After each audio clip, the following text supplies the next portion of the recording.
Let's talk Cowboys Browns, Logan, because this was kind of billed as maybe the marquee matchup of the daytime slate before Sunday night, and it ended up just being a massacre. What'd you take away from this one? I mean, we can get this out of the way. Deshaun Watson completely sucks. Let's Uh, talk about it. 24-45, 169 yards, 1 TD, 2 picks, 2.7 yards per pass, and a passer rating of 51.1. In the first half, the Cleveland offense did not have a play go for more than 8 yards. Deshaun Watson did not have a completion past 5 yards in the first half. He's got a bad interception to Eric Kendricks, tipped by Parsons at the line of scrimmage. He's got an interception to Trayvon Diggs. He almost threw more. An interception near 3 defenders. Dallas's pressure was getting home. Parsons super disruptive in this one. But I mean, it's just remarkable to me how off target and inaccurate he is. Yeah. Nobody in NFL history can catch some of these passes that Watson is throwing up. Like, I said that to Mark because we were watching the game together. He's a Browns fan, a struggling Browns fan. He had on his Nick Chubb shirt. I had on my Baker Mayfield shirt, man. We were trying to get all the good juju we could get going. Yeah. But I mean, I thought about it. I was like, dude, Randy Moss couldn't catch some of these balls. No. Hell, man, Mr. Fantastic could come out here and he couldn't catch some of these passes. Monstars couldn't catch him. Dude, and with that, I mean, he was throwing short of the sticks consistently too, just being too conservative. And the Cleveland offense was just abysmal as well. They were 0 of 7 on third downs through the start of the third quarter. They end this game 2 of 15 on third downs overall. And they just put together 2 good drives all game long. They couldn't run the ball consistently. David Njoku leaves this game with an injury. So I'm concerned that the Browns are going to be worse than I thought. And the reason I say this, 8 wins seems like a very tall task with QB play like this. Watson can't even get the ball to his playmakers. Like, if you're going to pick this Browns offense to be average, it's because you think he can get the ball to Cooper. He can get the ball to Njoku. They can run the ball with Ford. The bigger concern to me is, it was an anomaly that this defense was this good and that they overachieved at that kind of level last season with their QB play. It just seems like a really tall task to ask the defense to be that dominant again with QB play like this. And it brings me to the question, Carson, why do you get rid of Joe Flacco? Yeah. I mean, I understand not wanting a quarterback controversy. It's much like the Steelers, right? Because now you're left at an impasse, a crossroads where you go, do I go with Russ next week or Fields? Fields gets us the win, so it puts extra pressure on Russ to win this. I understand not wanting the controversy, but Joe Flacco was objectively better than Deshaun Watson has ever been in Cleveland last year. And the reality of the situation is the Browns don't have a stable quarterback on the roster. And I emphasize stable because you put Jameis Winston in, he's the next guy up. Jameis Winston is the most, F it, somebody's down there. He's just going to throw the ball Especially up. If he's watched his morning Looney Tunes, then you have no idea what he's going to do. Then he's all riled up and he's feeling a little weird. Yeah. Deshaun flat out stinks. I think he's lost all of it. Like, Dallas is a good defense, objectively, but Deshaun stinks.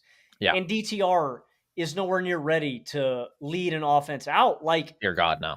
I think, and we knew this coming into the season with the guaranteed contract, with how bad Deshaun has looked, you're just handcuffed to being a horrible offense unless Jerome Ford and this running game can get going. Deshaun stinks, dude. I think Deshaun is a bottom 5 starting quarterback in the National Football League today, and we can go through the names. Yeah. Daniel Jones, I wrote down the entire list. I think I must have erased it, but Daniel Jones, Gardner Minshew. I'm going to see if I can pull the rest of the guys off the top of my head. Bo Nix. Do you have Bo Nix in there Bo Nix now? was on my list, and there's 2 more guys that I had penciled in. I'll let you take over. About other bottom tier candidates. Yeah, think about your bottom 5 because I do think that Levis was another one of them. Yeah, I mean, I think Deshaun has to be in there. And Deshaun is on there too. There's one more quarterback that I had, but he's in that handful. Bryce? And did you have Bryce in there? Bryce was the last guy that I wrote down, and it's just like the quarterback position is and this is the most lukewarm take you can ever get. When I struggle with picking a football game, when I'm struggling with figuring out what a team's ceiling is going to be for a year, my final question normally is, well, do I trust the quarterback to get them through when the times are tough? No. And I No. think it was a drastic oversight on my part taking the Browns to finish third in the division, to win 9 games, when I have no faith in their quarterback. Like, this could very well be a 5 to 6 win team with You think Deshaun so? with Deshaun playing at this level. It's just like, I don't care how damn good your defense is. The Steelers are a football anomaly that they do this every single year. The Jets, frankly, with their quarterback play the past 2 seasons, are an anomaly to eke out 7 wins. The Browns defense can be freaking awesome, man. It can be one of the top 5 units in the league.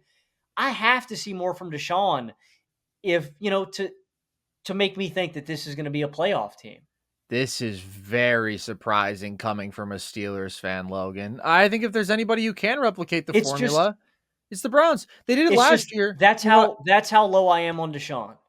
Oh, listen, I think Deshaun is awful. I think he fucking sucks. And that is beyond a shadow of a doubt at this point. And you mentioned the whole Flacco dilemma.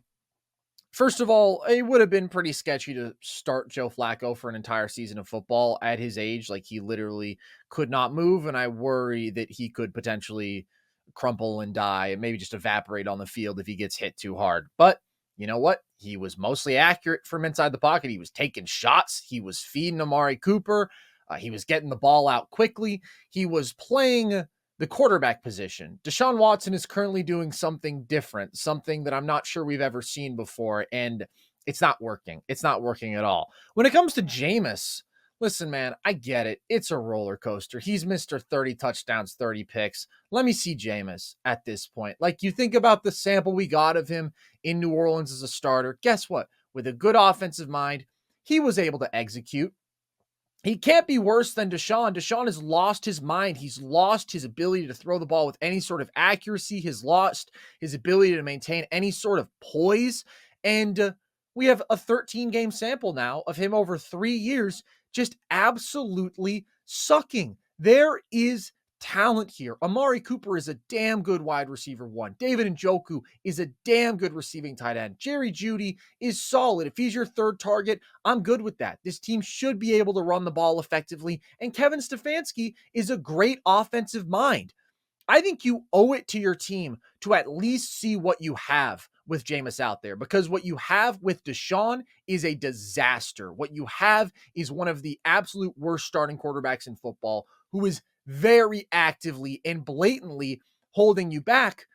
But I don't think they're going to do it, Logan. And it really sucks for Browns fans. Not to say that Jameis would be the savior. I just genuinely believe that he would be better. And this team won 11 games last year with some of the worst quarterback play in football, which is why I did think that they could win 10 games again this year, because I do believe in that defense so much. I believe in Stefanski. I believe in the offensive talent everywhere but the quarterback position. But guess what, man? They gave Deshaun the worst quarterback in history. And the second that they bench him for Jameis Winston, then they concede to everybody that they made one of the worst decisions in football history, that they gave out the worst contract in football history. And guess what? We all know that.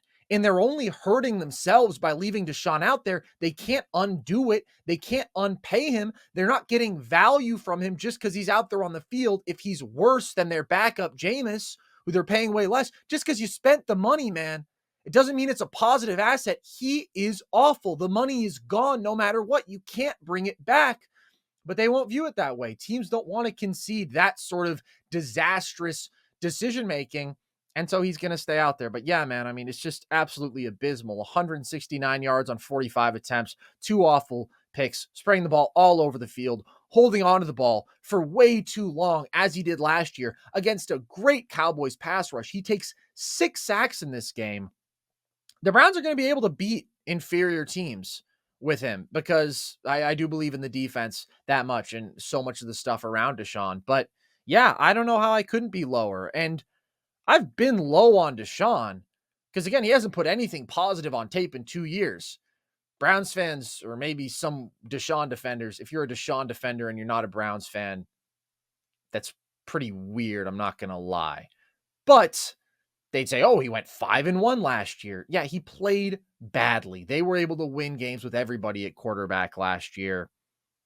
He sucks, man, and I do think that I'm a little lower on them because, like, this was as bad as it's been from Deshaun, and it's already been bad. It's like Austin Powers too, man. When he loses his mojo, man, Deshaun Watson Which has is completely tragic. lost all of it. On the other side of this, I don't think we learned much about the Cowboys. I think they Mhm. beat an inferior football team. That's what the Cowboys have been doing these past couple seasons. I'll give them props on that. They not only beat them, they beat them convincingly. And Micah Parsons is one of the most disruptive players in all of football. I know he was your defensive player of the year pick. And I want Mhm. to give credit to Myles Garrett, too. Garrett is the only player in the last 6 seasons to have 10 sacks or more in every single year. He was really disruptive in this one early. And I think we've seen it. The three guys that are the most consensus guys for Depoy, I think are the Yeah. most disruptive. Parsons, Watt, and Garrett are just in a different tier of their own. But Parsons was crazy in this game. Immense pressure and just consistently winning one-on-one. Dallas has been a huge beneficiary of that too. Last season, the Cowboys were 12-1 when their team forced a turnover. They were 0-4 when their defense didn't force a turnover. They were extremely reliant on that. And this is going to be a playmaking defense. As you mentioned, they come up with 6 sacks. It's not just Micah. DeMarcus Lawrence, I thought, had a really good game. I thought they were better stopping the run this game. Eric Kendricks looked really good in that respect. And on the Mhm. back end, you do force 2 interceptions. Diggs gets one. Deron Bland is not out there. He's on injured reserve, but he could be back by week 5 against Pittsburgh. I will say I was a little underwhelmed by the Cowboys offense in this debut. Now, ultimately, you don't need anything extra. Turpin runs a punt return TD back. The defense dominated. They only allow 17 points. But the Cowboys offense goes just 4 of 14 on third down. They have 3 and outs in the second half. They Yeah. muster just 2 first downs all second half.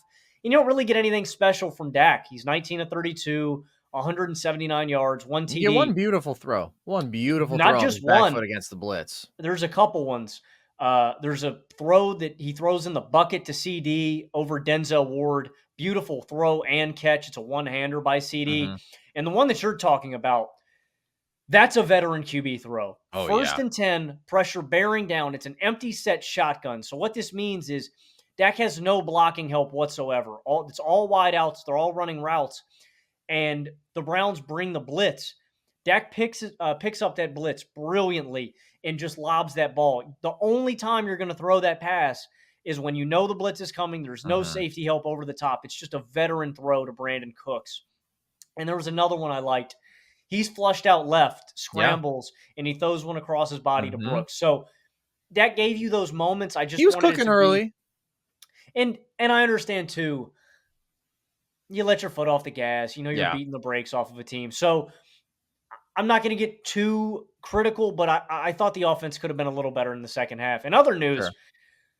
Brandon Aubrey is the best kicker in the NFL, man. I mean, he Mhm. bangs a 66-yarder that gets called back because of a Crown delay him. of game that would have tied the longest field goal ever. Shout out Boz for having his great game. I think he is also one of the handful of best kickers in the league, but Brandon Aubrey to me is a cut above everybody They else. almost sent him out there for 71, Yeah, bro. dude. Before the Browns called timeout, they had him out there to kick a 71-yarder. He's the GOAT. He's the best in the game right now. I agree. Only other guy I've ever seen trotted out for that long a field goal is Sebastian Janikowski, and I believe Dennis Allen was coaching that team. So that'll tell you everything you need to know. Very true. Very true. I thought this was a good performance from the Cowboys. I'm with you. The second half was weird. The offense stalled, but they had just so clearly taken full control of the game. I honestly thought Zeke looked better than I expected. He wasn't great, but I've been very low on Zeke. He hurdled a guy. I don't know. He looked pretty spry out there. He looked pretty quick, pretty athletic for what I was expecting. And Dak did make some great throws early, but this was about the defense. And yes, Deshaun sucks. Absolutely. That's an important disclaimer. But the pass rush was just destructive. And this could be the best pass rush in football this year. Kendricks, as you mentioned, vital in run defense, but also gets you 2 sacks and a pass deflection in this game. Parsons and Lawrence were both eating. Micah on top of the sacks, deflects a ball into an interception. And I do think some of the work that the Cowboys did in this draft was underrated. Like, I picked them to go to the Super Bowl. Everybody hated it. And what a lot of people said was, well, they didn't get better anywhere. Why would this year be any different than last year? I actually think that they're pretty concretely better in a couple areas. First of all, they upgraded Dan Quinn, who I thought was a bad defensive coordinator, to Mike Zimmer, who I think is a very good one. Kendricks is an important add. They should be healthier. They should, as you mentioned, in a few weeks have Bland and Diggs out there together. I also think Dak is just going to play better next time you see him in the playoffs than he did last year. I thought that was an uncharacteristically bad performance. I believe in Dak. I expect him to step up. But also, I thought that they did a really nice job drafting in the trenches and drafting defensively. I thought Overshown, who they took in the third round, was great in this game. He had a sack. Marshawn Nealand, who they took in this year's draft, got a couple quarterback hits. And then you do have Diggs back there. He gets a couple of pass breakups in this game. So the Browns offense was bad because Deshaun was bad, but they also had that man in hell. The Browns had 50% negative plays deep into this game. Out of their negative or back to the line of scrimmage, back to the line of scrimmage. Crazy.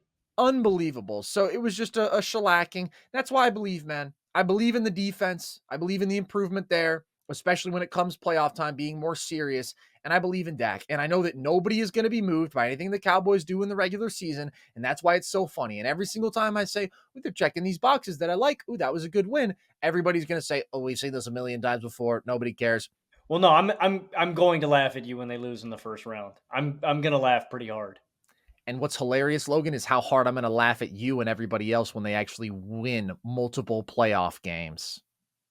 Listen, there's nothing fresh about saying the Cowboys are going to lose early in the playoffs. What's fresh, what's bold, what's avant-garde? Saying they're actually going to win some games. And I think they can do it. But again, I know that everybody's just going to laugh and point until it actually happens. So we'll see if it does.